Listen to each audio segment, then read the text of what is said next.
पंतप्रधान महोदय all over the world जातात. मला असं वाटलं की आपण त्यांना एखादा पासपोर्ट होल्डर गिफ्ट करा. तो फणसाच्या सालीपासून बनला होता आणि तिची बॅग होती ती पूर्ण जॅकफ्रूटच्या वेस्ट. म्हणजे पवार साहेबांना मी जेव्हा दाखवली होती गेले एक 15-20 दिवसापूर्वी भेटीच्या अगोदर असेल, जेव्हा मी त्यांना दाखवले, साहेबांना पण खूप आवडली होती. आता India is getting a diabetic capital. म्हणजे 80-85% लोकांना भारतातले डायबिटीज आहे. आणि जॅकफ्रूटची जी कच्च्या कैऱ्यांची जी पावडर आहे ही all over the world prove झाली आहे की PM सरांची जी व्हिजिट आहे ही त्यांचं शेतीवरचं प्रेम आणि साहेबांचं त्याच्या मागचं विजन, म्हणजे तिथून जॅकफ्रूटला आपल्या तेवढं डिमांड आहे का, तिथून झालेला प्रवास आणि डायरेक्ट इथपर्यंत. आज तसं बघायला गेलं तर ह्याच्या एका गोष्टीमुळे फणस फक्त महाराष्ट्रात, भारतात नाही तर परदेशात पोहोचला.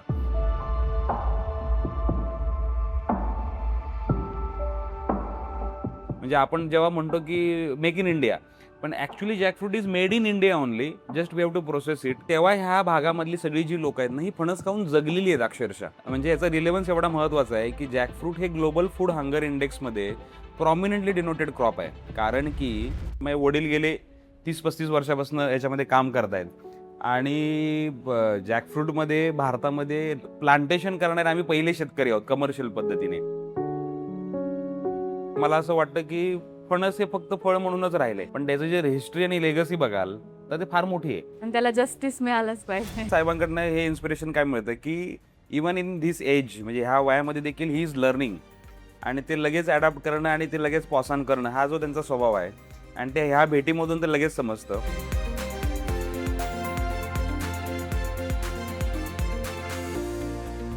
म्हणजे जॅकफ्रूट किंग हे जे नाव आहे माझ्या वडिलांना सोशली मिळालेलं आहे, बरोबर, आणि ते माझ्याकडे पास ऑन झालेलं आहे. पण ॲक्च्युली ते टायटल हे त्यांचंच आहे. मी ते घ्यायला पण नाही पाहिजे आणि हे पण नाही करायला पाहिजे. कारण की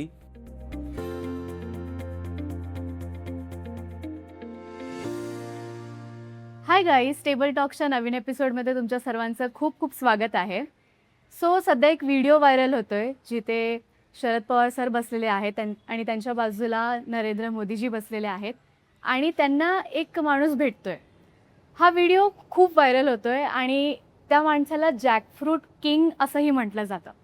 सो ह्याची बॅक स्टोरी काय आहे आणि जॅकफ्रूट किंग त्यांना असं म्हटलं का जातं हे सगळं आपण त्यांच्याकडून जाणून घेऊया. So welcome Mithilesh sir. Yes, good morning. Good morning. Back story आपण तेव्हा इथूनच चालू करूया. आपण नरेंद्र मोदीजींना तुम्ही भेटलात ह्याच्यावर येऊयाच. पण शरद पवारांना तुम्ही कसं ओळखता आणि शरद पवारांचं एवढं जास्त चांगला कनेक्शन कसं आहे? नक्कीच. मुळात समजा व्हिडिओमध्ये पाहिला असेल तुम्ही तर PM सरांना तर भेटलोच, पण आदरणीय पवार साहेबांचं शेतीमधलं जे विजन आहे किंवा एवढे वर्ष, म्हणजे त्यांना राजकीय अँगलनं खूप लोक पाहिलं जातं आणि आजही ते पाहिलं जातं दुर्दैवाने. पण त्यांचं वेगळ्या डोमेन्समध्ये जे मल्टिपल डोमेन्समध्ये पवारसाहेब जे करतात. आणि आमची सुरुवात म्हणजे एक 6 वर्षापूर्वी मी साहेबांना पहिल्यांदा भेटलो होतो. आमच्या इथले शेखर निकम सर आहेत, जे स्वतः ॲग्रिकॉस आहेत, ते आता त्यांच्या पक्षाचे MLA देखील आहेत. तर त्यांना शेतीमधली खूप आवड होती आणि कोकणामध्ये फणसारख्या पिकामध्ये कोणतरी काम करते. तेव्हा माझी पहिली भेट YB चव्हाण सेंटरला मुंबईला झाली होती. आणि तेव्हा मला साहेबांनी असा प्रश्न केला होता की देसाई, खरंच सांगा मला तुम्ही की फणसाला तेवढी डिमांड आहे का, किंवा फणसाचं कसं करता येईल, कारण की बराचसा वेस्ट होतो. पण तिथनं जी झालेली सुरुवात होती आणि म्हणजे मला एक कुतूहल आणि नेहमीच साहेबांकडनं हे इन्स्पिरेशन काय मिळतं की इवन इन धिस एज, म्हणजे ह्या वयामध्ये देखील ही इज लर्निंग आणि ते लगेच अडॅप्ट करणं आणि ते लगेच पॉसन करणं हा जो त्यांचा स्वभाव आहे. आणि ते ह्या भेटीमधून ते लगेच समजतं की स्वतःच्या घरच्या कार्यक्रमामध्ये कोणताच, म्हणजे आपल्या स्वतःचा घरचा जरी कार्यक्रम असेल तर कोण एवढं करत नाही. मी देखील केलं नसतं एवढी गडबड असते त्याच्यात. आणि त्याच्यात त्यांनी मेन हे ठेवलं की रिसेप्शन तर होतं रेवतींचं, सुप्रियाताई सगळी, म्हणजे सगळे खासदार, इव्हन राहुल गांधी होते, सोनियाजी होते, सगळे, म्हणजे देशातले अमित शहाजी होते, उपराष्ट्रपती होते, सगळी लोक होती. पण त्याच्यामध्ये पण त्यांना असं वाटलं की हे जर जॅकफ्रूटला जे एवढे वर्षापासून काम सुरू आहे ते आपण PM सरांना प्रेझेंट केलं आणि त्यामध्ये युनिकनेस पण होता, त्यांना स्वतः आवडलं होतं. दर 6 महिन्याला, 3 महिन्याला मग मी पवार साहेबांना गेले 5-6 वर्ष भेटत राहिलो. की साहेब बाबा मी ही व्हरायटी नवीन ॲड ऑन झाली, आज माझ्या वडिलांच्या नावाने व्हरायटी मी गव्हर्नमेंट ऑफ इंडियाला रजिस्टर करायला टाकलेली आहे ही व्हरायटी, किंवा बाबा हे फळाची साईज अशी आहे, ह्याचा कलर असा आहे, मग प्रोसेसिंगमध्ये मी असं, मग ते नेहमी मला मार्गदर्शन करायचे. आणि त्याच्या माध्यमातून जी झालेली ओळख आणि तसं बघायला गेलं तर त्यांचं शेतीवरचं प्रेम, मी तर मुळात म्हणेन की ही PM सरांची जी व्हिजिट आहे ही त्यांचं शेतीवरचं प्रेम आणि साहेबांचं त्याच्या मागचं विजन, म्हणजे तिथून जॅकफ्रूटला आपल्या तेवढं डिमांड आहे का, तिथून झालेला प्रवास आणि डायरेक्ट इथपर्यंत. आज तसं बघायला गेलं तर ह्याच्या एका गोष्टीमुळे फणस फक्त महाराष्ट्रात, भारतात नाही तर परदेशात पोहोचला. आणि जे गोष्ट मला करायला समजा 10 वर्ष लागली असती अजून branding, marketing, for example jackfruit एक लाईमलाईटमध्ये आणण्यासाठी, तर ते डायरेक्ट कट ऑफ झालेलं आहे. आणि इथून पुढे मग अजून काम करायला स्कोप मिळालेला आहे. आणि त्यामुळे म्हणजे साहेबांचं जे खरं प्रेम, ज्याच्यानं मी काल एक फेसबुकवर पोस्ट पण लिहिली आहे त्यासाठी, की तुम्ही बघाल की त्या व्हिडिओमध्ये पाहता तुम्ही, म्हणजे मला ते मी नंतर पाहिलं, मला खरंच ते भावनिक मोमेंट होतं माझ्यासाठी. का? कारण की मी जेव्हा बोलतोय PM सरांसोबत, मी आमचं कंटिन्युअस इंटरॅक्शन सुरू होतं 12-13 मिनिटाच्या ह्याच्यामध्ये. साहेब बिचारे त्याच्यामध्ये एकाला फोटो काढायला सांगतायत त्या व्हिडिओमध्ये स्वतः, की बाबा त्यांना असं वाटलं की ही मोमेंट, हा फ्रेम करणं गरजेचं आहे. कारण की इथून पुढे ही जॅकफ्रूटची जर्नी सुरू होऊन जाईल मोठ्या प्रमाणावर. म्हणजे कोण ह्या लेवलला करतं, म्हणजे म्हणजे म्हणजे जगावेगळं आहे ते. मग त्याच्यामध्ये थोडक्यातच की साहेबांचं जे खरंच ह्याच्या मागचं विजन आहे, शेतीवरचं प्रेम, आणि त्यामुळं कदाचित माझ्यावर त्यांचं झालेलं असावं प्रेम, आणि त्यामुळे ही सगळी व्हिजिट झाली.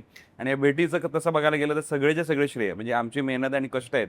पण ही कधीच मी, म्हणजे उद्या खूप मोठा व्यवसाय जरी झाला असता, 100, 200, 500 करोड, 1000 करोडचा जरी झाला असता, तरी माझी PM म्हणजे जे खूप प्राईम मिनिस्टरांसोबत भेट झाली नसती, ते पवार साहेबांनी घालून दिली. मी खरंच त्यासाठी मी त्यांचीच त्याच्यामध्ये योगदान आहे पूर्णपणे. एवढ्या म्हणजे आपणच बघतो की आपल्या घरच्या कार्यक्रमात एवढी गडबड असते तरी आपल्याला जवळच्या नातेवाईकांना टाइम देता येत नाही, पण त्यांनी एवढं तुम्हाला हे दिलं. आणि विशेष मला तेच वाटलं की ते जसे आले, PM सर जसे आले, तुम्हाला खोटं वाटेल की अगोदर खूप सारे पोलीस राहतात एवढे मोठे, म्हणजे हाय क्लास लोक असल्यामुळे. आपण जसं बॅरिगेड्स असतात एअरपोर्टला, म्हणजे रिबिनच्या मागे, तर तशीच PM सरांची जशी SPG आली, सगळ्यांना त्यांनी बाहेर केलं होतं. आणि साहेब असतील, आदरणीय काकी असतील, तर ते पण त्याच्यात हे झाले की अरे ह्यांना का बाहेर काय करत आहेत, कारण की ह्यांना आम्हाला भेटवायचंय. म्हणजे ते म्हणजे काकींचं मी पाहतो, म्हणजे त्या शक्यतो कधी ह्याच्यामध्ये येत नाहीत समोर, पण त्यांनाही त्याचं वाईट वाटत आणि मला त्यांच्या चेहऱ्यावर दिसत होतं. आणि मग जेव्हा SPG आली आणि जेव्हा ते सोडत नव्हते, मग पवार साहेबांनी स्वतः पहिले 2-3 मिनिटं PM सरांना सांगितलं की बाबा हे जॅकफ्रूटबद्दल ह्या गोष्टी मला तुम्हाला एकाला भेटवायचंय. आणि मग तेव्हा तो व्हिडिओ पाहिला असेल की साहेब स्वतः बोलवत आहेत, तरी पण ती SPG सोडत नव्हती. तर त्यांनी मोदी साहेबांना सांगितलं, मोदी साहेबांनी बोलवलं, तेव्हा ते सोडलं आणि मग ती भेट झाली. आणि एवढं आउट ऑफ दी वे जाऊन कोण करेल मला असं वाटत नाही. त्यामुळे त्याच्यामधलं खरं त्यांचं प्रेम हे दिसतं, आणि मी खरंच त्याचा काय आयुष्यभर ऋणी राहील, आयुष्यभर. आता आपण नरेंद्र मोदीजींच्या भेटीवर येऊया की नेमकं काय बोलणं चालत होतं. खूप चांगला संवाद झाला, कारण की व्हिडिओ जो होता तो साधारण 1-1.5 मिनिटाचा असेल माझ्यामध्ये, पण तसं बघायला गेलं तर माझ्या अंदाजाने 12-13 मिनिटाची चांगली आमची भेट झाली. कारण की साहेबांनी अगोदरच त्यांना ब्रीफ दिलं असल्यामुळे तर त्यांना इंटरेस्ट डेव्हलप झाला PM सरांना. आणि मग PM सरांनी मला क्वेश्चन्स गेले गेले विचारलं की आप कहाँ से हो, म्हणजे तुम्ही आहेत कुठून, कारण की खुद्द पवार साहेबच त्याबद्दल सांगतायत म्हटल्यावर. तर मग मी म्हटलं मी रत्नागिरीचा आहे, म्हणजे मी, आणि म्हटलं मैं ॲग्रीकल्चर इंजीनियर हूँ, महात्मा फुले कृषि विद्यापीठ से मैंने इंजीनियरिंग किया है, ॲग्रीकल्चर इंजीनियरिंग, मैं UPSC कर रहा था. आणि मग नंतर मग सगळे जॅकफ्रूटच्या स्टोरीकडे मग मी त्यांना सांगितलं माझे वडील गेले 30-35 वर्षापासून याच्यामध्ये काम करतायत. आणि जॅकफ्रूटमध्ये भारतामध्ये प्लांटेशन करणारे आम्ही पहिले शेतकरी आहोत कमर्शियल पद्धतीने 12-13 वर्षापूर्वी. आणि त्याच्यामध्ये बाबा जगभरातले 88 व्हरायटीज गोळा केलेल्या आहेत. आणि हे जेव्हा सुरुवात केली होती तेव्हा, म्हणजे आता ठीक आहे गव्हर्नमेंट स्कीम्स, प्रोजेक्ट्स, आणि हे आज आपल्याला जॅकफ्रूट रिलेटेड चर्चा दिसते, पण हे काहीच नव्हतं तेव्हापासून हे सुरुवात केलेली होती. मग मी त्यांना ती सगळी जर्नी सांगितली PM सरांना. आणि मग त्याच्यामध्ये मग त्यांनी अजून मला विचारलं की जॅकफ्रूट के लिए क्या कर सकते हैं. मग त्यांच्यासमोर मी 2-3 डिमांड्स ठेवल्या, ज्या मला वाटलं की ह्या रिलेव्हंट राहू शकतात जॅकफ्रूट ॲज अ क्रॉप. म्हणजे मी भेटलो किंवा 2-5 शेतकरी भेटले तर ती जॅकफ्रूटची इकोसिस्टम डेव्हलप होणार नाही. तर मग त्यांना मी ही विनंती केली की जसं 2 वर्षापूर्वी आपण पूर्ण भारतामध्ये मिलेट इयर म्हणून तुम्ही घोषित केलात, गेल्या वर्षी तुम्ही मखानाचं प्रमोशन बिहारमध्ये एवढ्या मोठ्या प्रमाणात झालं, त्यामुळे आज तुम्ही बघा घरोघरी लोक मखना घ्यायला लागले. याच्यापूर्वी दिसत नव्हतं 2-3 वर्षापूर्वी. सो आय रिक्वेस्टेड हिम की सर तुम्ही भारतामध्ये ज्या राज्यांमध्ये बर्फ पडतो, 4-5 राज्य सोडली, तर पूर्ण भारतात फणस आहे आणि पूर्ण तो वेस्ट होतो. म्हटलं साधारण $2 बिलियन म्हणजे ऑलमोस्ट 40,000 करोडचा फणस वेस्ट होतो. तर तुम्ही एक जॅकफ्रूट इयर म्हणून तुम्ही डिक्लेअर करा भारतामध्ये, जेणेकरून काय होईल, माझ्यासारखे असे हजारो तरुण मुलं मुली चांगले व्यावसायिक असतील, इंडस्ट्रियलिस्ट असतील, ग्राउंडचे शेतकरी असतील, त्या सगळ्यांचा त्या इकोसिस्टीममध्ये फायदा होईल. तर ते जॅकफ्रूट इयरची एक मी त्यांच्यासमोर एक डिमांड केली आणि मग नंतर त्यांनी विचारलं की ह्याच्यापासून मग बाय प्रोडक्ट्स काय काय बनतात. मग तुम्ही पाहिलं असेल व्हिडिओमध्ये की हो, मी त्याच्यावर येणार होते की तुम्ही त्यांना एक भेट दिली होती. येस. मग ते म्हणजे पवार साहेबांना तर मी गेले खूप दिवसापासून या सगळ्या गोष्टी दाखवत होतो आणि साहेबांना ते आवडत होतं आणि त्याच्यामधलं जॅकफ्रूटचं म्हणजे ते कल्पवृक्ष, मी तिथं शब्द घेतला PM सरांसमोर की जॅकफ्रूटला आम्ही कल्पवृक्ष म्हणतो. तसं बघायला गेलं तर आपण नारळाला कल्पवृक्ष म्हणतो, पण मग फणस का कल्पवृक्ष तुम्ही म्हणता? तर मी त्याचं मग सर म्हटलं आम्ही जॅकफ्रूटचा कुठलाही भाग हा वाया जाऊ देत नाही. आणि साहेबांना पण ही गोष्ट खूप आवडली होती की तिथं मग पहिलं त्यांच्या हातात पॅकेट आहे ते जॅकफ्रूटचं कच्च्या. तुम्ही फणस जर बघितलात तर फक्त फणसाचे तळलेले गरे हे पुण्यात मिळतात, इथे मुंबईत मिळतात. फणसाचा पल्प असेल किंवा ते राईप फणस एवढंच लोकांना माहिती आहे. पण जॅकफ्रूटचं जगभरातलं जे इम्पॉर्टन्स आहे हे एक वेगळ्या लेवलला गेलेलं आहे, त्याच्यावर रिसर्च वेगळ्या लेवलला गेलेला आहे. आता India is getting a diabetic capital, म्हणजे 80 to 85% लोकांना भारतातले डायबिटीस आहे. आणि जॅकफ्रूटची जी कच्च्या गऱ्यांची जी पावडर आहे ही all over the world prove झाली आहे की टाईप 2 ऑफ डायबिटीस क्युअरसाठी ही ऑर्गॅनिक अँड नॅचरली यूज केली जाते. याच्यावर रिसर्च पेपर्स आहेत. म्हणजे PM सरांनी मी सांगितलं, म्हणजे प्रोडक्ट त्यांच्या हातात आहे आणि ते आपलं जॅकफ्रूट किंग ब्रँडिंगचं त्यांनी प्रोडक्ट त्यांच्या हातात आहे आणि त्यांनी त्याच्यामध्ये सांगितलं की बाबा हे कसं काय याचं रिलेव्हन्स. मग ते जॅकफ्रूटचं डायबिटीससाठीचं. मग दुसरं प्रोडक्ट की इंडियाचा प्रोटीन इंटेक हा खूप मोठ्या प्रमाणावर वाढत आहे, म्हणजे प्रोटीन इंटेक जो दिवसेंदिवस कमी होत चालला आहे.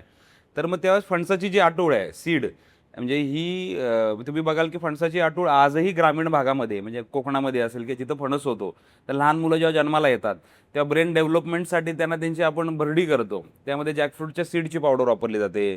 महिला जेव्हा प्रेग्नंट असतात तेव्हा फणसाची बी खातात कारण की त्यांना प्रोटीनची गरज लागते. किंवा प्रेग्नन्सीमध्ये त्यांना कॉन्स्टिपेशनचा इश्यू सुरू होतो तर त्याला जॅकफ्रूटची सीड त्याला आहे. आणि हे ग्रामीण भागात म्हणजे वेगवेगळ्या राज्यांमध्ये हे सगळं कित्येक वर्षापासून सुरू आहे, पण हे कधी प्रीमियम प्रोडक्ट कधीच झालं नाही. मग ते जॅकफ्रूट सीडचं महत्व म्हणजे तुम्ही बघाल की आम्हाला म्हणजे कोकणात तर बदाम होत नाही, तर बदाम पाण्यात भिजत घाला, त्याची साल काढा, दुसऱ्या दिवशी खावा, ते आपल्या ब्रेन शार्प होतो. पण सीडच आमचे 4.5 बदामांमध्ये जेवढे न्यूट्रिएंट्स आहेत तेवढे एका जॅकफ्रूट सीडमध्ये न्यूट्रिएंट्स आहेत.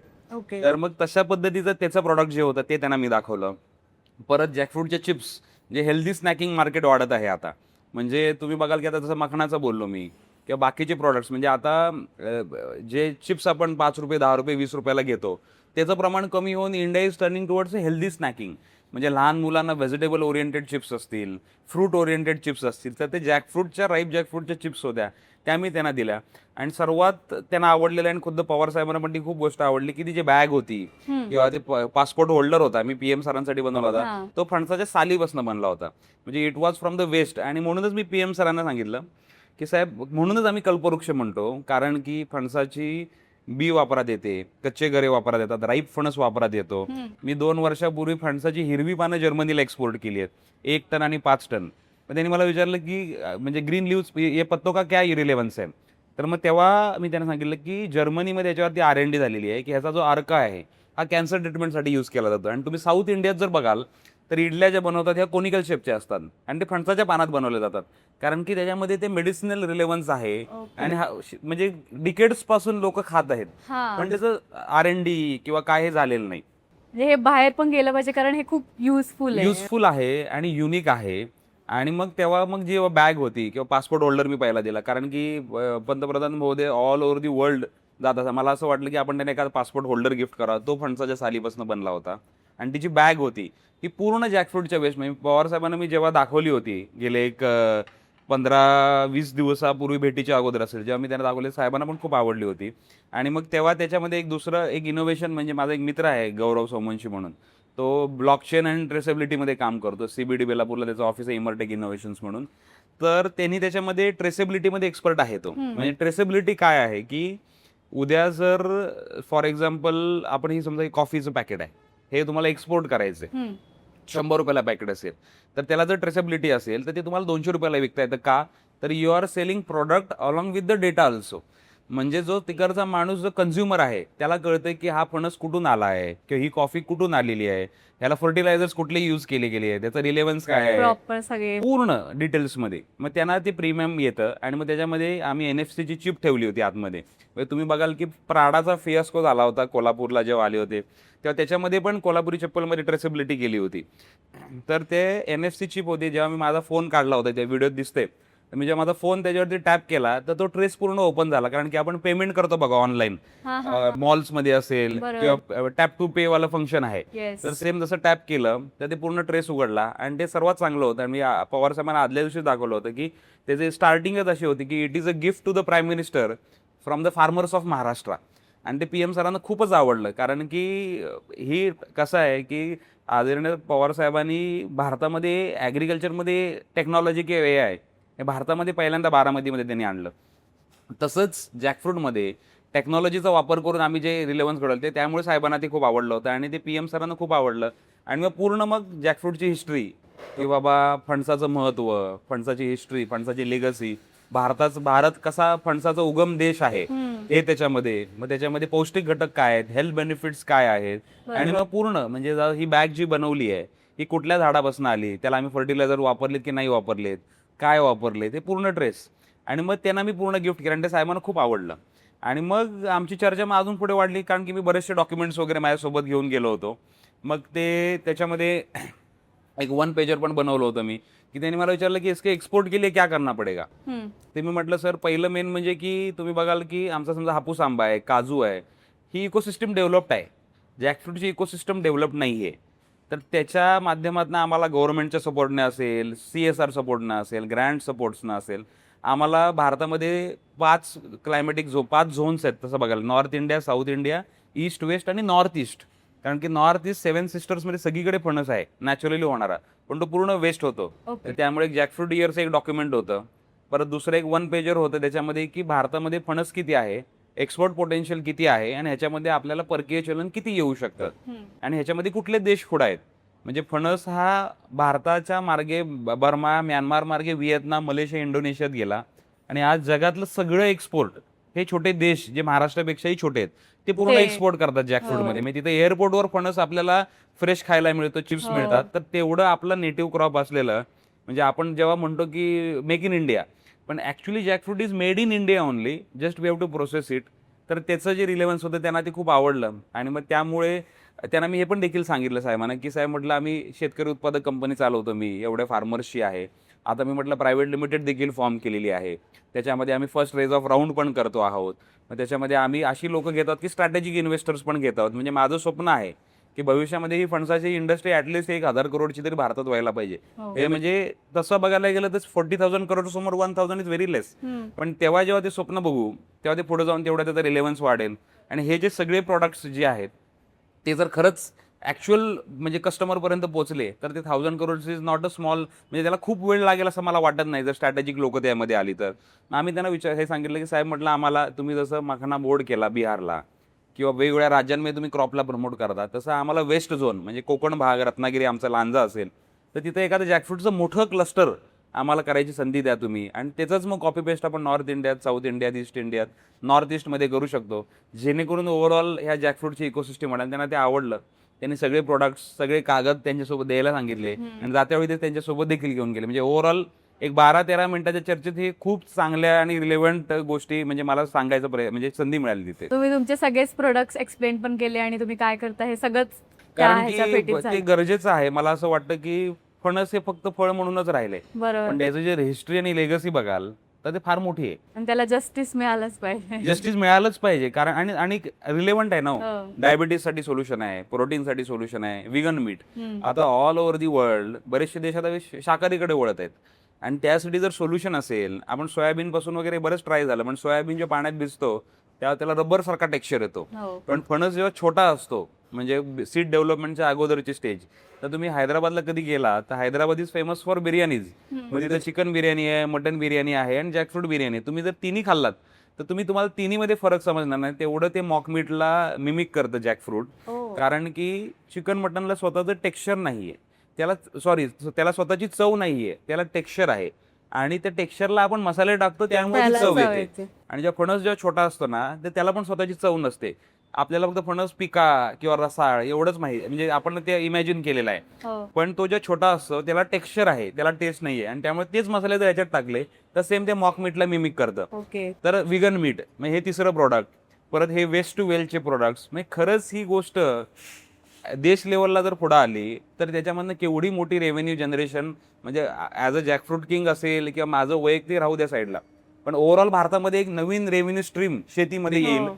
आणि हे विजन खरंच साहेबांनी बघितलं असावं आणि त्यांना कळलं असेल की आपण हे करूयाला, म्हणजे हे ना त्याला रिलेव्हन्स येईल, आणि म्हणूनच त्यांनी ती PM सरांची भेट करून दिली असेल असं मला वाटतं.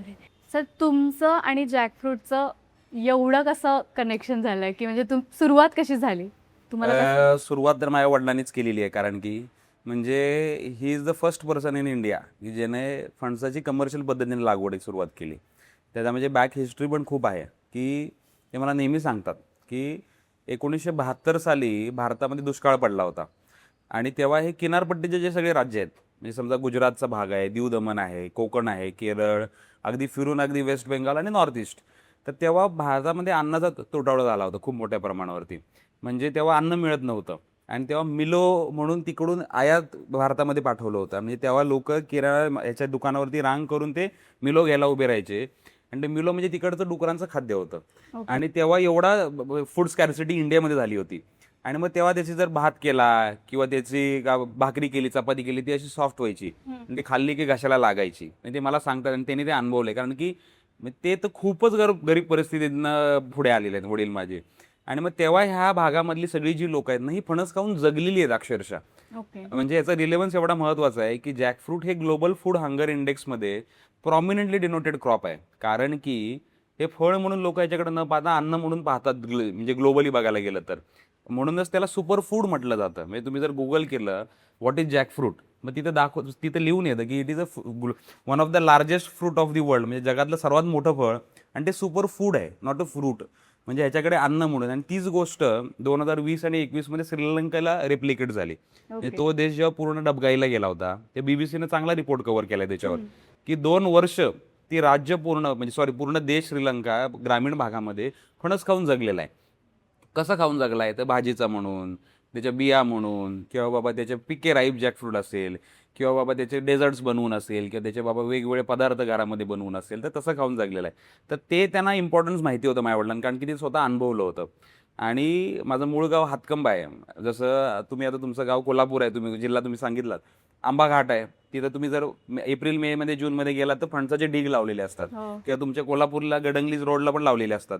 सेम त्या हातकंब्याला फणसाचे ढीग आजही लागले जातात, आणि ते गेले 30-40 वर्षापासून सुरू आहेत. म्हणजे माझे वडील तेव्हा म्हणजे स्वतःच काय म्हणतात ते फळं वीक, किंवा आंबे वीक, करवंद वीक, आणि हे फणस, तर त्यांनी रस्त्यावर बसून फणस विकलेले आहेत. म्हणजे आणि एवढा मोठा फणस 10-15 किलोचा 25 पैशाला, 50 पैशाला. आमचं घर असं खाली आहे, आजही माझं नेटिव्ह घर जे आहे ते खाली आहे. ते असे घाटीने चढून यायचे, डोक्यावर करण घेऊन, त्यात 5-6 फणस, आणि मग ते रस्त्यावर विकायचे. आणि त्यांनी ती तिथनं केलेली सुरुवात. आणि मग त्यांच्या डोक्यात ते कायमस्वरूपी होतं बाबांच्या, की या फळाला कधीतरी लाईमलाईटमध्ये येईल. कारण की तुम्ही जर बघाल की हापूस आंबा गेले 50-55 वर्षामधला, कॅशू गेले 30-35 वर्षामधला, पण फणस हा डिकेड्स म्हणजे हंड्रेड्स ऑफ इयरपासून भारतामध्ये आहे. मग तुम्ही जर रिलेव्हन्स बघाल की एक फणसाची व्हरायटी ब्रेड फ्रूट, ती गोव्यामध्ये खूप झाड आहेत. म्हणजे तुम्ही जर इथून पुढे कधी गोव्यात गेला तर तुम्ही बघा की पपईसारखी पानं आहेत, त्याला एवढे छोटे छोटे फळं धरतात. तो फणसाची व्हरायटी आहे, आणि ते पोर्तुगीजांनी भारतात आणलेली व्हरायटी आहे, आणि त्यामुळे ते गोव्यात खूप फेमस आहे. प्रत्येकाच्या आपण परस बाग म्हणतो, म्हणजे आजूबाजूची बाग म्हणतो, तिथं ते ब्रेड फ्रूटचं झाड आहे. तर ते तेवढा त्याचा रिलेव्हन्स आहे जॅकफ्रूटचा. आणि मग ते शेवटी गव्हर्नमेंट सर्व्हिसमध्ये होते माझे वडील, आणि बरेचसे लोक कसे रिटायर झाल्यावर आपण शेती करू हा थॉट येतो, पण ते हार्डकोर फार्मर असल्याने स्वतः जोत धरून पासून सगळ्या गोष्टी केल्यात त्यांनी. म्हणजे मला आठवतं की माझ्या वडिलांनी ग्रॅज्युएशनला, म्हणजे फायनल इयरला, ते he is a BSc mathematics, म्हणजे 15वी आपण तेव्हा म्हणायचो, तर 15वीला फुल पॅन्ट घालावे लागते म्हणून त्यांनी त्यांच्या आयुष्यात पहिल्यांदा चप्पल घेतली. तोपर्यंत त्यांनी, म्हणजे तिथपासून ती झालेली सुरुवात आहे. आणि ह्या क्रॉपसाठी ॲक्च्युली आपण म्हणतो की जसं ते नोकरीमध्ये असताना 2010ला जागा विकत घेतली. म्हणजे आमची वडिलोपार्जित वगैरे जागा नव्हती, मग त्यांनी जेवढा अख्खा पगार त्यांचा जो होता तो सगळ्या शेतीत घातलेला आहे. आणि जसं 2006-07ला माझ्यामध्ये आठवतं मला की जागा घेतली, आणि मी माझं माझं 10वीचं शिक्षण लांजामध्ये झालं, 12वीचं शिक्षण रयतच्या कॉलेजला कराडला झालं ओके. आणि मग MPQV राहुरीमध्ये माझं ॲडमिशन झालं. म्हणजे त्यांनी जे आपण कसं इंजिनिअरिंगला मुलग्याला टाकायचं किंवा मुलीला टाकायचं तर आपले आई वडील कशी पुंजी गोळा करून ठेवतात. मग त्यांनी ते पैसे गोळा करून ठेवले होते ते फॉर्च्युनेटली आणि माझं थोडं ब्राईट स्टुडंट असल्यामुळे माझं मेरिटवर ॲडमिशन झालं राहुरी कृषी विद्यापीठात गव्हर्नमेंट कॉलेजला. मला तिथं फी फक्त 6,000 रुपये पर सेमिस्टर होती आणि मग बाकी राहुरीचं ओव्हरऑल वातावरण तिथं खर्च खूप कमी आणि खूप चांगला ॲम्बियन्स आहे. म्हणजे राहुरी कृषी विद्यापीठाचा माझ्या आयुष्यात खूप मोठा रोल आहे. तर त्यामुळे त्यांचे खूप पैसे वाचले माझ्या वडिलांचे आणि मग त्यांनी ते सगळे पैसे मग शेतीत टाकायला सुरुवात केली ओके. जे माझ्या शिक्षणासाठी ठेवले होते ते. मग ते हळूहळू शेती डेव्हलप करायला घेतली आणि मग 2013-14 सालच्या दरम्यान he is the first farmer म्हणजे भारतातले पहिले शेतकरी आहेत ज्यांनी फणसाची कमर्शियल पद्धतीने लागवड केली.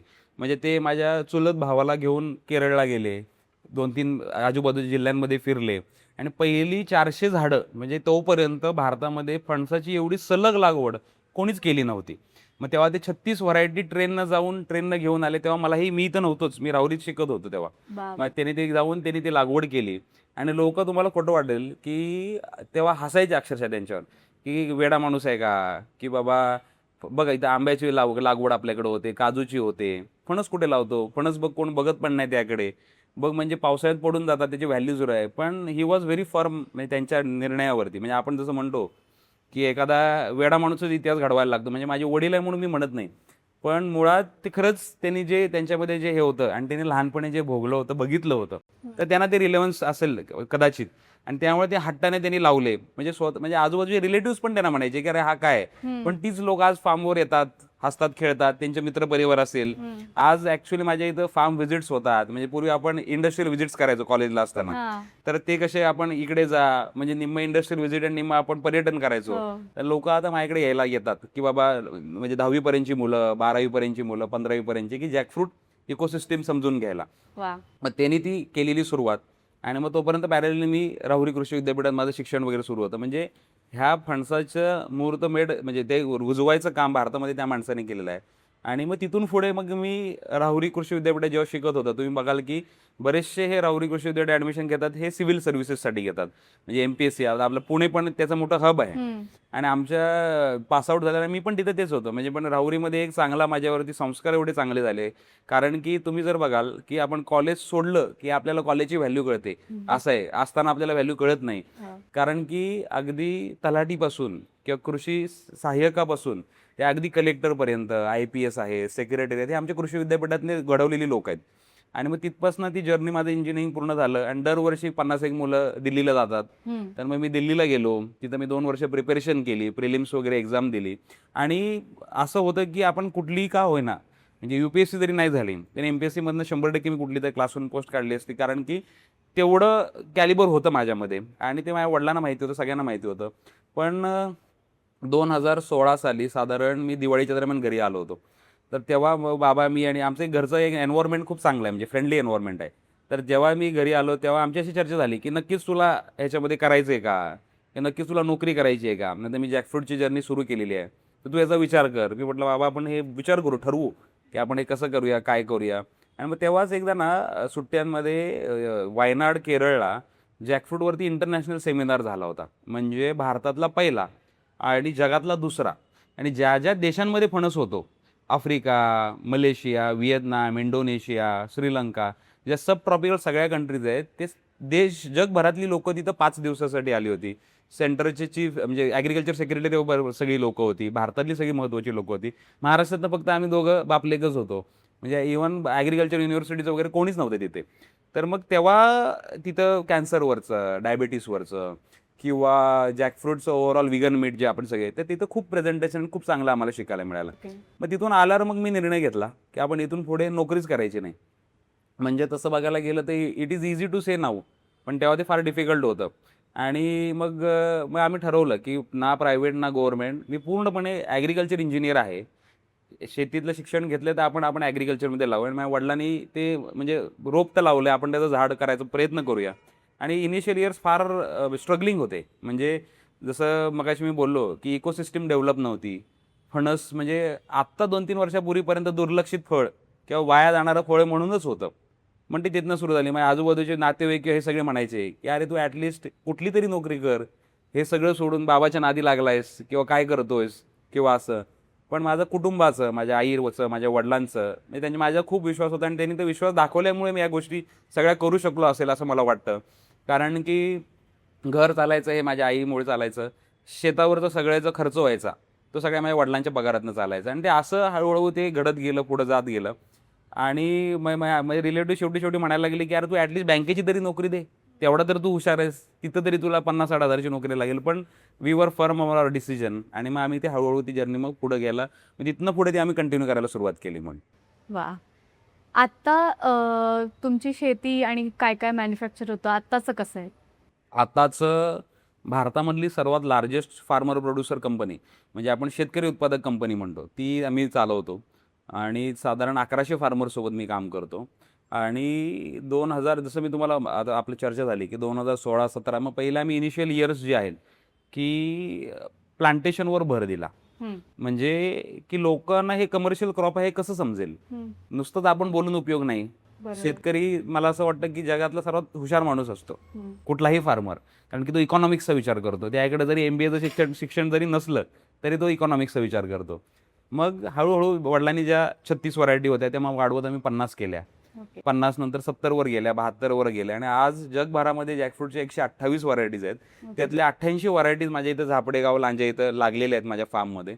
आणि मग त्याच्यामध्ये अजून असा विचार केला की नुसतंच व्हरायटी गोळा करून उपयोग नाही, पैसे कमवून देणारी शेती आपल्याला करता आली. म्हणजे माझे वडील नेहमी सांगतात. तर मग तेव्हा असं केलं की कोकणात होणाऱ्या व्हरायटीज कुठल्या, म्हणजे आमच्याकडे असं काय व्हायला लागलं की त्या 88 व्हरायटीमधल्या कोकणामध्ये 3500 ते 4000 मिलीमीटर पाऊस पडतो. तर काही व्हरायटीची झाडं आहेत ना पूर्ण पानं गळून जायची, झाडं सुकून जायची, काही झाडं मरून जायची. मग आम्ही त्याच्यावर विचार केला की अरे हा असं का होत असेल. मग तेव्हा मी विचार केला की आपण ह्या महाराष्ट्रातल्या वेगवेगळ्या क्रॉपिंग झोन्समध्ये लावून बघूया. मग विदर्भात, मराठवाड्यात, पश्चिम महाराष्ट्रात, उत्तर महाराष्ट्रात सगळीकडे प्लांटेशन हळूहळू जी लोक आपल्या फ्रेंड सर्कलमध्ये त्यांनी लावायला सुरुवात केली. आणि जी झाडं इकडं मरत होती ती मराठवाड्यात खूप चांगली झाली, ती विदर्भात खूप चांगली झाली. मग तेव्हा मला असं कळलं की पूर्ण महाराष्ट्रभर जेव्हा मी नंतर फिरलो की प्रत्येक गावामध्ये फणसाचं झाड आहे, ह्याचा अर्थ काय की इथं प्लांटेशन होऊ शकतं. मग त्या व्हरायटल्स कलेक्शनमध्ये आम्ही मग 21-22 कमर्शियल व्हरायटी आयडेंटिफाय केल्या. मग कोकणात होणाऱ्या 8 ते 9 व्हरायटीज, पश्चिम महाराष्ट्रात होणाऱ्या 6 व्हरायटीज, मराठवाड्यात होणाऱ्या 5 व्हरायटीज आणि विदर्भात होणाऱ्या 3 ते 4 व्हरायटीज असं आयडेंटिफाय केले. आणि मग तिथं लागवड वाढत गेली. आणि मग FPOच्या माध्यमातून गेले 5-6 वर्षामध्ये 1600 एकरवर लागवड झाली. म्हणजे जेव्हा 10 वर्षापूर्वी 12 वर्षापूर्वी एक झाड कोण लावत नव्हतं, आता ती एवढी 1600 एकर म्हणजे ती इकोसिस्टम डेव्हलप झाली. मग ह्या व्हरायटल्स प्रमोशन असेल, मग लोक शेतावर यायला लागली की अरे यांच्याकडे जमिनीपासून फणस धरतात, आज झाड लावलं तर तिसऱ्या वर्षी फणस धरतात. कारण की पूर्वी कसं होतं, बी टाकली की त्याचं झाड व्हायचं आणि त्याला फळं द्यायला 12 ते 15 वर्ष द्यायचे. एवढा वेटिंग पिरियड फार्मर्स करू शकत नाहीत. मग ते दिसायला लागले. मग परत अजून म्हणजे 88 व्हरायटीजमध्ये म्हणजे कसं 2 किलोच्या वजनापासून 50 किलोपर्यंतच्या व्हरायटीज. फणस तुम्ही फक्त येलो कलरमध्ये बघितला असेल, माझ्याकडे रेड कलरमध्ये आहे, ऑरेंज कलरमध्ये आहे, व्हाईट कलरमध्ये आहे, वर्षातनं 2 वेळा येणार आहे, कुंडीत धरणारा आहे. मग हे सगळे इनोव्हेशन्स आम्ही त्या जॅकफ्रूटमध्ये एंड टू एंड केलं म्हणजे फार्मिंग साईडला. मग जसं जसं फार्मिंग मॅच्युअर होत गेली मग तेव्हा मी असा विचार केला की आपण ॲग्रिकल्चर इंजिनिअरिंग बॅकग्राऊंड आहे माझं, ॲग्रिकल्चर प्रोसेस इंजिनिअरिंग आपण जे म्हणतो स्ट्रीम म्हणजे प्रोसेसिंगवरचा भर आहे. तर मग फणसामध्ये आपल्याला व्हॅल्यू ॲडिशन अजून काय करता येईल. म्हणजे मला असं वाटतं की आज देखील फार्मर्स एकदम प्रीमियम का कमवत नाहीत, कारण की आपले आजी आजोबा असतील, आई वडील असतील, हे शेतीचा गाडा एवढे वर्ष हाकत आले.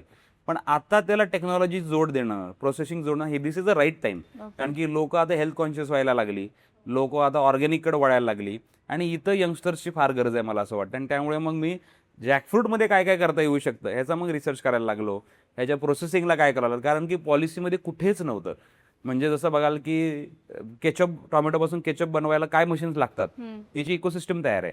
मँगोचा पल्प बनवायला ती तयार आहे. काजू बीपासून कॅश्यू नट व्हायला सगळी तयार आहे. जॅकफ्रूटमध्ये पिलिंग पासूनचा मोठा प्रश्न आहे. म्हणजे फणस पहिला घरी आणायचा आणि कापायचा कसा हेच लोकांना माहीत नाही. एवढ्या मोठ्या आणि एवढ्या मोठ्या फळाचं करायचं काय ते हाताला चीक लागतो. मग ते छोट्या छोट्या गोष्टी असतील. मग तिथपासून हळूहळू डेव्हलप. मग थोडं मी गव्हर्नमेंटसोबत काम करायला लागलो की बाबा जॅकफ्रूटसाठी मी फणस संशोधन केंद्र व्हावं. गेली 7 वर्षापासून आमच्या लांजा कृषी विज्ञान केंद्रामध्ये मागणी करतोय. मग नंतर काही बाहेरच्या राज्यांनी देखील चांगली दखल घ्यायला लागले. म्हणजे मला मग आता मी आत्ताच्या घडीला 7 स्टेट गव्हर्नमेंटसोबत काम करतो. आसाम, मेघालय, ओडिसा, छत्तीसगड, MP, गोवा आणि महाराष्ट्रामध्ये थोडंफार काम.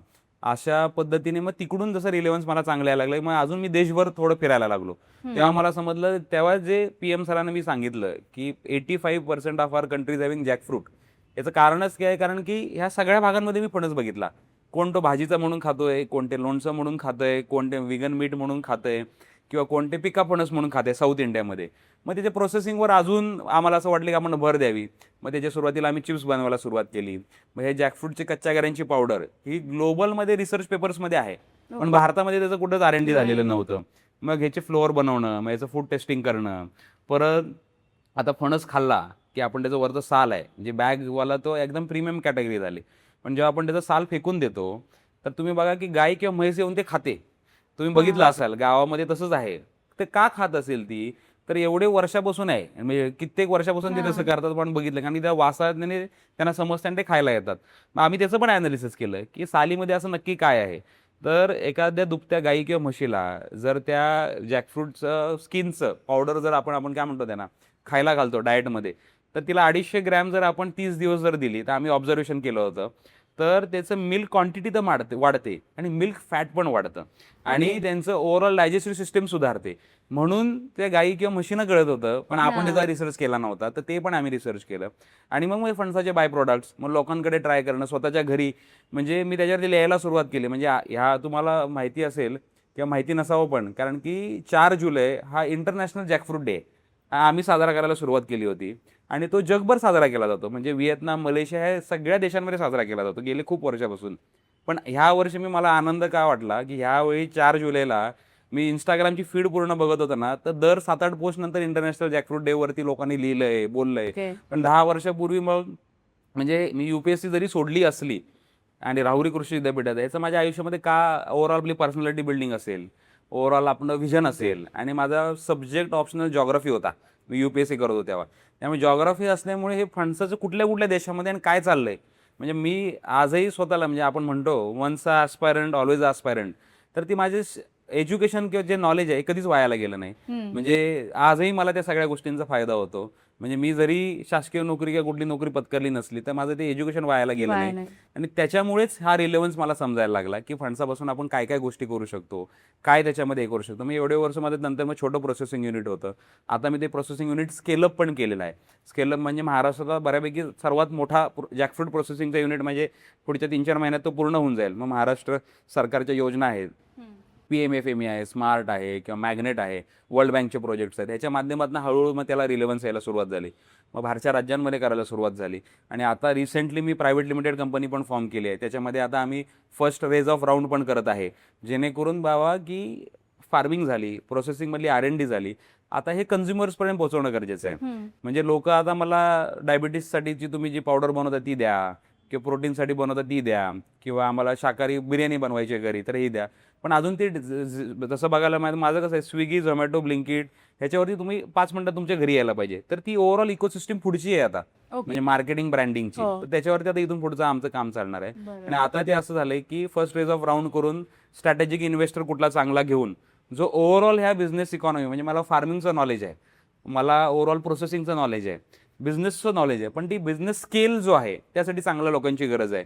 म्हणजे बरेचसे माझे कॉन्टॅक्ट्स थ्रू लोक यायला तयार आहेत सोबत, पण we are looking for a strategic partner. मग तिथून जी झालेली जर्नी सुरू ती आता सध्याच्या घडीलाही इथपर्यंत आलेली आहे. म्हणजे वडिलांनी म्हणजे जॅकफ्रूट विकण्यापासून, लावण्यापासून ते आता इथपर्यंत आलंय. आणि इथून पुढचं साधारण विजन असं आहे की ते D2C, म्हणजे जॅकफ्रूट किंग हे जे नाव आहे माझ्या वडिलांना सोशली मिळालेलं आहे, बरोबर. आणि ते माझ्याकडे पास ऑन झालेलं आहे, पण ॲक्च्युली ते टायटल हे त्यांचंच आहे. मी घ्यायला पण नाही पाहिजे आणि हे पण नाही करायला पाहिजे, कारण की त्यांनी इनोव्हेशन केलं पूर्णपणे.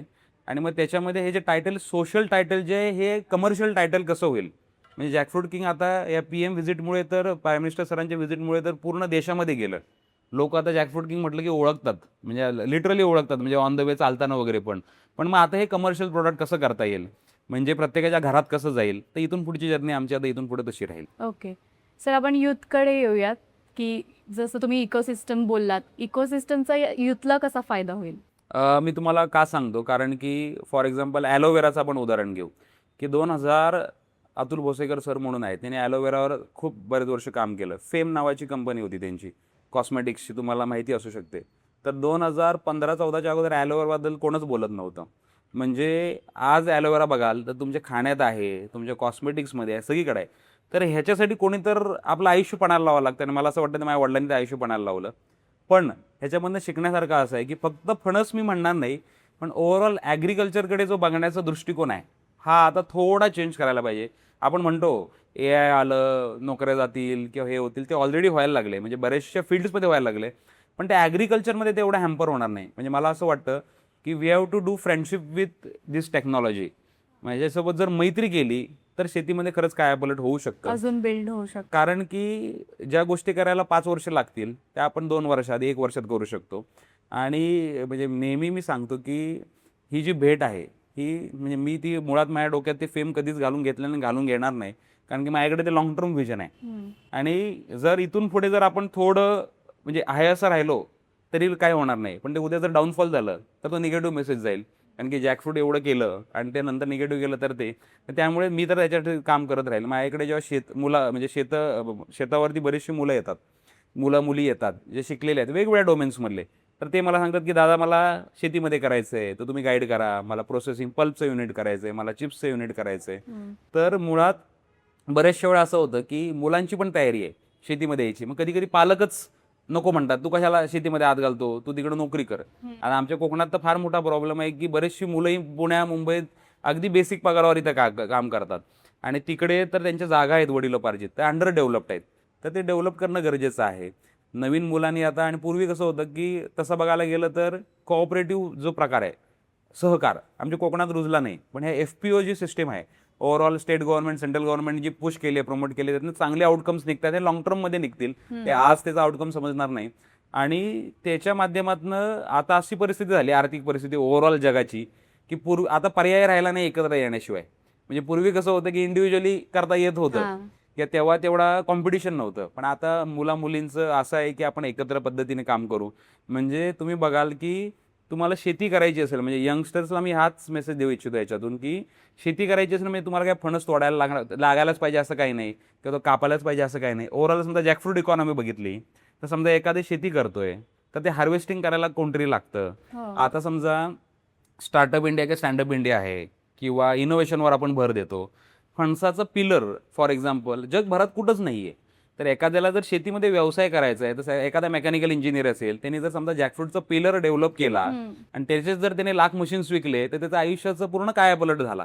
म्हणजे त्यासाठी त्याला फणसच उचलायला पाहिजे किंवा तोडायला पाहिजे किंवा लागवड करायला पाहिजे असं काही नाही. म्हणजे तेवढं सॅच्युरेटेड ॲग्रिकल्चर राहिलेलं नाही.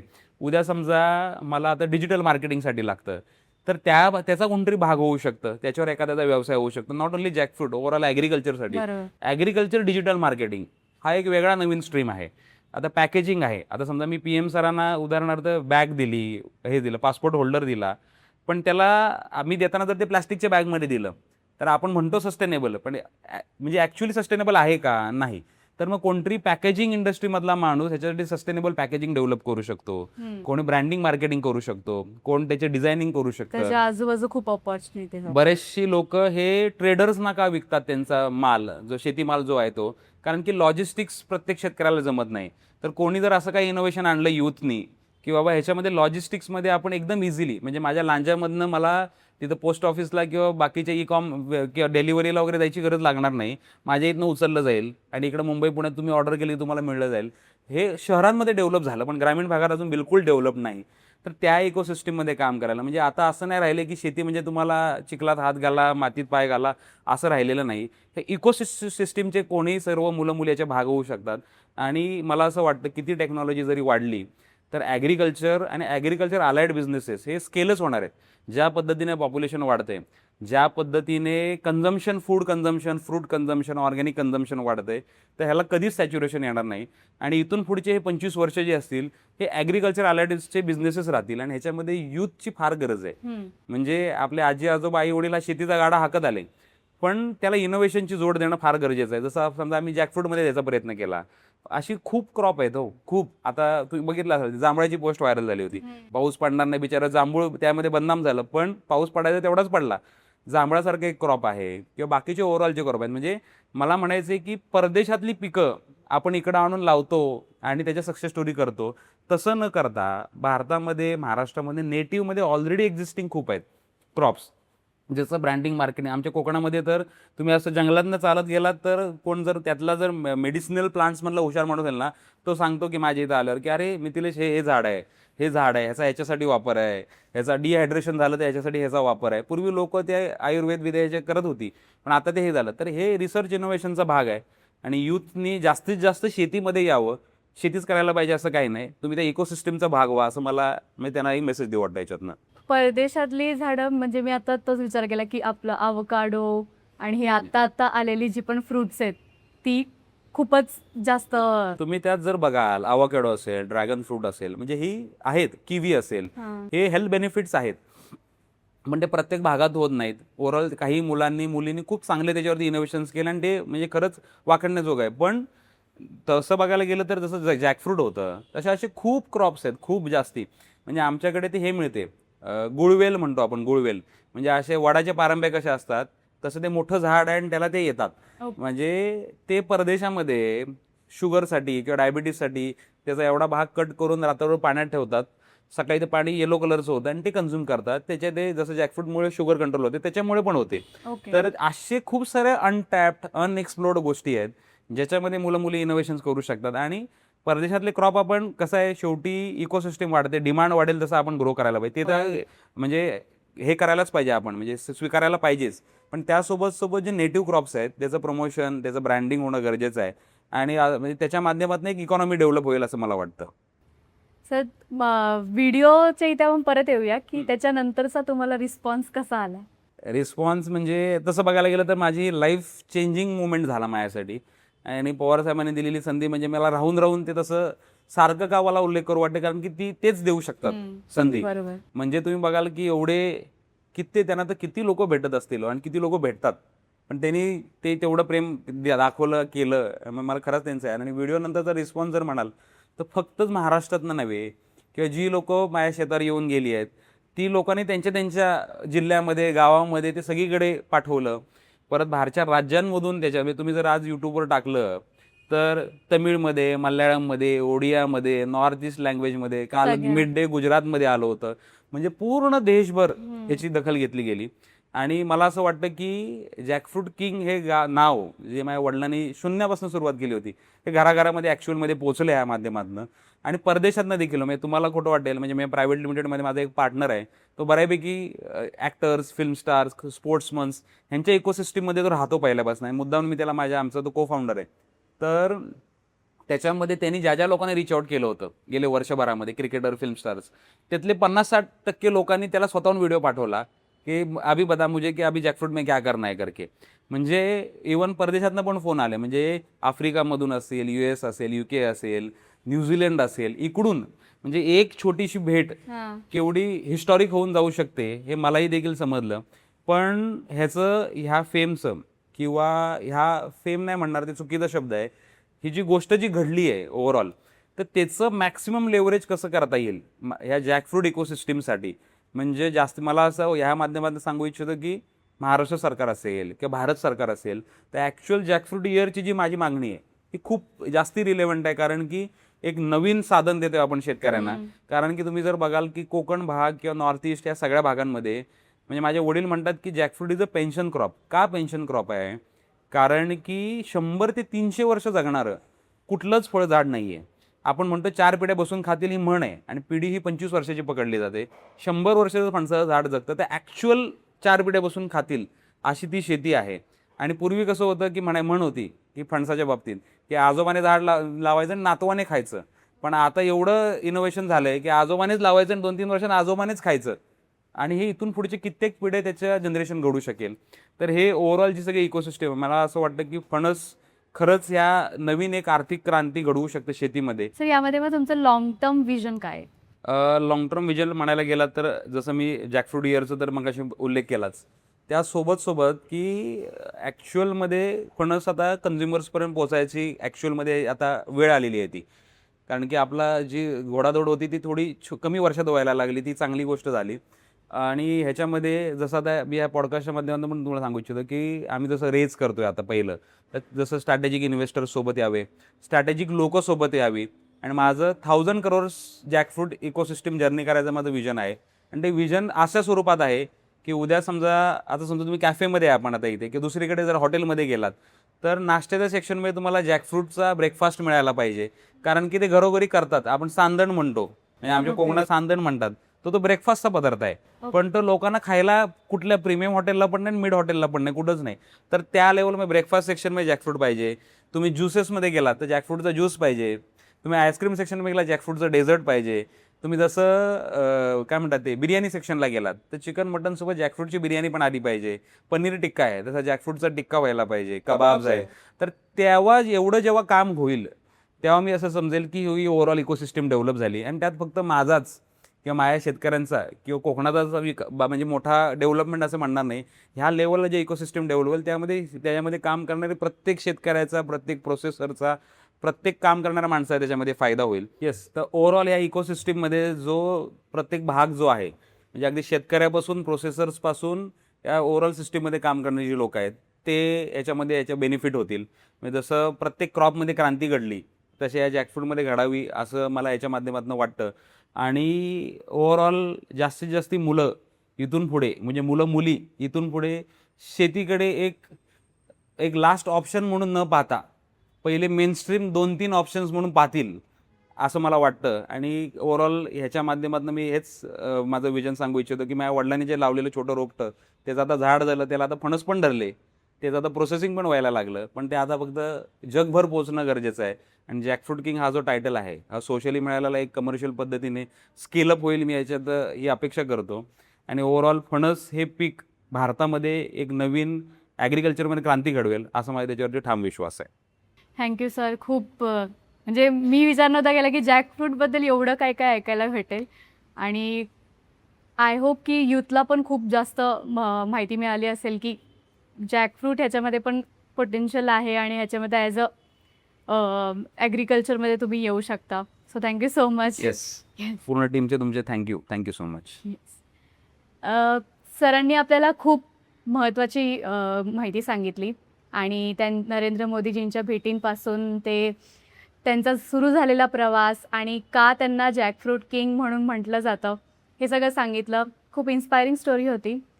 असेच पॉडकास्ट बघण्यासाठी बोलभिडूला सबस्क्राईब करा. And thank you so much for watching.